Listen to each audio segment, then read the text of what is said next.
Hi all, I just decided to make a video about one of my properties that I've recently converted to serviced accommodation. It's a 4-bed, 3-storey property. It's quite newly built and it was rented to a really good family for years. They looked after the place well, but I was only getting £1,000 a month for it.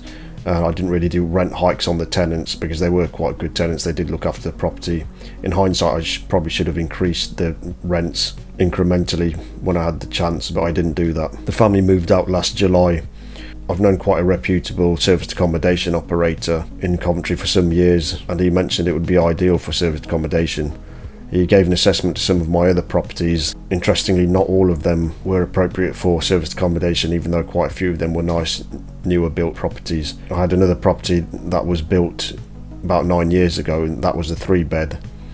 But he mentioned as serviced accommodation, after builds, it would not be making that much more than a standard rental because 2 of the rooms were quite small.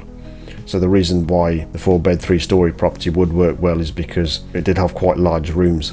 And what happens is when rooms are big enough, then they could often fit 2 beds into one room. This can double the nightly rates. Additionally, when the property is a 4-bed and 2 or 3 of the rooms can have 2 beds in, then this gives further advantages. So the property as a whole can be listed for a rate that reflects lower prices per room. This is why companies, when they send contractors to work in different cities, they can house each contractor for cheaper nightly rates. I did get the same serviced accommodation operator to assess a flat I was thinking of buying next to Coventry Town Centre. It was dead central, it was in a very nice location, it had nice grounds, it was newly built, but he advised me, interestingly, it would not be ideal for serviced accommodation because they could not get the 2 beds per room, and because there were only 2 rooms, overall it would not work out that much better than a standard rental. So I decided to go for the 4-bed, 3-storey property and put this in serviced accommodation. This went up in about November last year. It did take some prep work in the months prior, which was not really much. It was just painting one room, and the SA operator had beds and things in a different property that they moved into this property, so I didn't really need to get involved in any of that. The property was vacant for a few months, but it did not take that long to move all the things. It's just that the tenants first turned up in November, and then it was fully booked in December as well, which was quite surprising even to the SA operators, and this reflects the unpredictability of serviced accommodation. You don't always know when you're going to get your tenants. So November and December have been historically very quiet periods for the kind of service accommodation they operate. But interestingly, it was very busy in December, and this continued through to much of this year, so it was booked for every month. It's just in May and June time that the occupancy diminished a bit. For much of May, the property was actually quite empty, and this was the opposite of what they expected. So they expected the property to be busy more in the summer months than in December, but either way it was working quite well overall. I was a bit disappointed about the summer turnout, but that's how things are. They're not always predictable. All in all though, the property was previously making £1,000 a month. With the serviced accommodation it was making around £3,000 a month. The way I ran the property was also done a bit differently. So I hold this property in my personal name, and I rented it to my company, and from my company I then rented it out as serviced accommodation so I could utilise the losses within my company for tax purposes. So I have been running it that way thus far. It seems fine, but then I noticed a few months ago the council issued me a £500 per month council tax.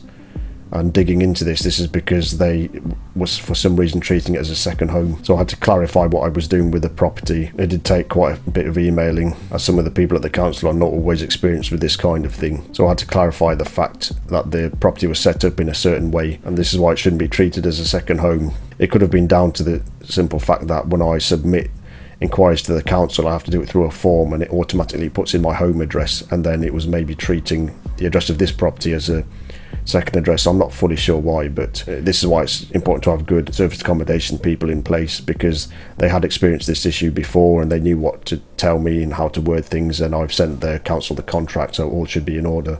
I think the other main theme around all of this is that the intention of this channel is to provide passive property investment advice. So in regards to that, I've been a property investor for some years, and when you study wealth, the best way is, instead of me learning how to do serviced accommodation and spending months and years perfecting this, I've met and found the right people who specialise in this, and I've just handed everything over to them.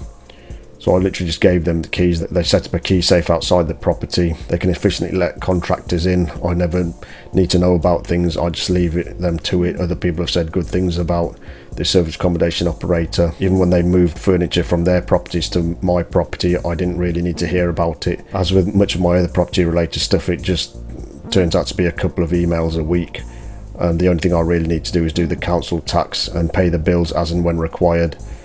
The service accommodation operator, they take photos of the meters once a month, they send them to me, I just submit those. So again, it's a very hands-off approach. I could have learned how to do service accommodation myself and then learn the software's technologies, then have to go to the courses to save on the management fee. The management fee is about 17 or 20% a month, but time's more important than money, which is one of the most interesting concepts. So once again, to make these things as passive as possible, you find the right people to do the job, you hand everything over to them, and they take their cut, which is not much in comparison to the overall profit you're making by running the place as a serviced accommodation instead of a buy-to-let property. So it's important to bear these concepts in mind. Thanks again, see you next time.